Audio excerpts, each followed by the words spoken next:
Assalamualaikum warahmatullahi wabarakatuh. Sahabat-sahabat tercinta yang dirahmati Allah, jumpa lagi dalam acara Kulluhum, kuliah 10 menit dari Undang Munawar Official Channel. Mudah-mudahan bermanfaat bagi kita semua. Materi kali ini saya masih akan melanjutkan kisah tentang Nabi Sulaiman alaihi salam, yakni Nabi Sulaiman bersama Ratu Bilqis.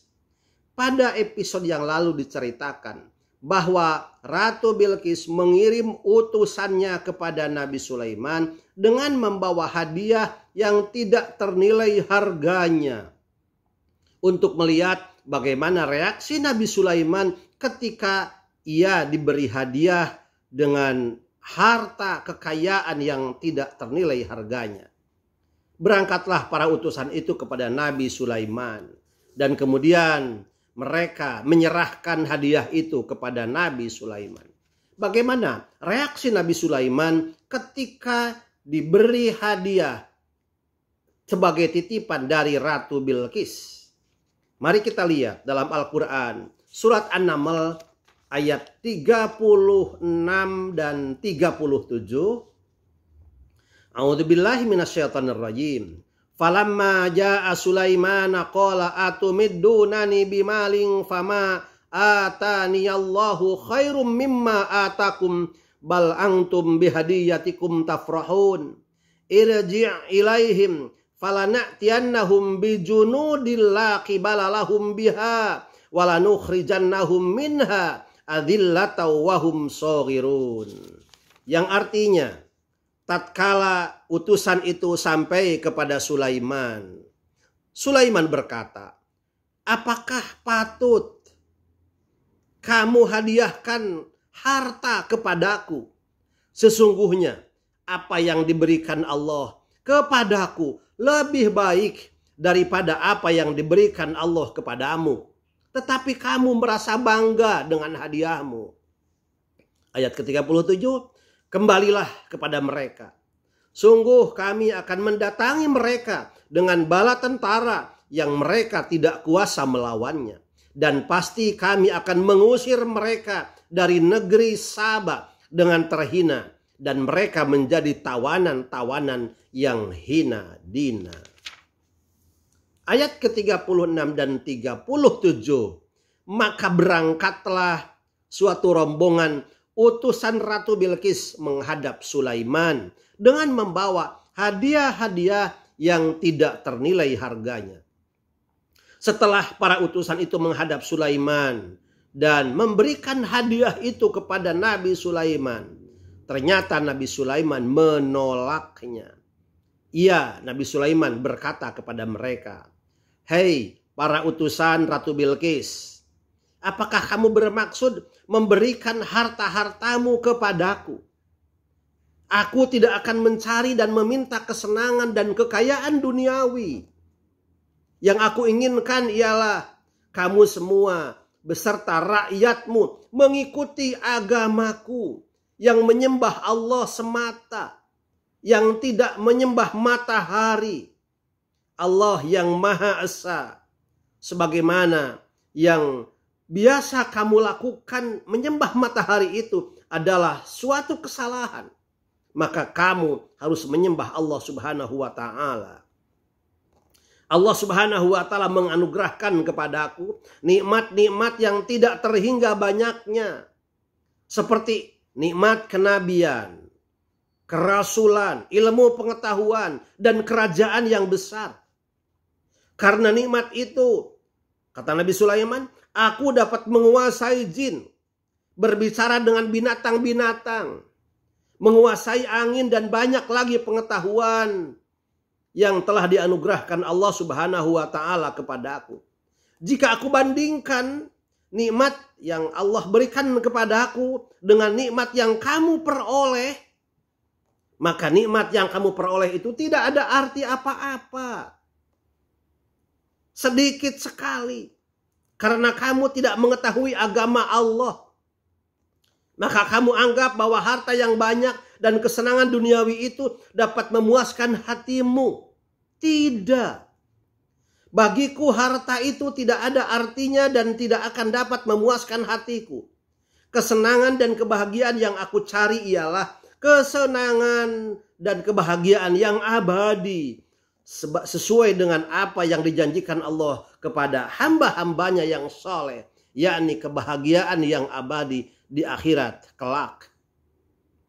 Selanjutnya Nabi Sulaiman menyatakan kepada para utusan Ratu Bilqis, jika kamu sekalian tidak memenuhi seruanku, maka kembalilah kamu kepada kaummu. Kami akan datang membawa pasukan tentara yang lengkap, yang terdiri atas manusia, jin, dan binatang-binatang yang kamu tidak akan sanggup menantangnya dan melawannya. Dan kami akan mengusir setiap orang yang menentang tentaraku, yang melawan tentaraku dari negeri dan kampung halaman mereka.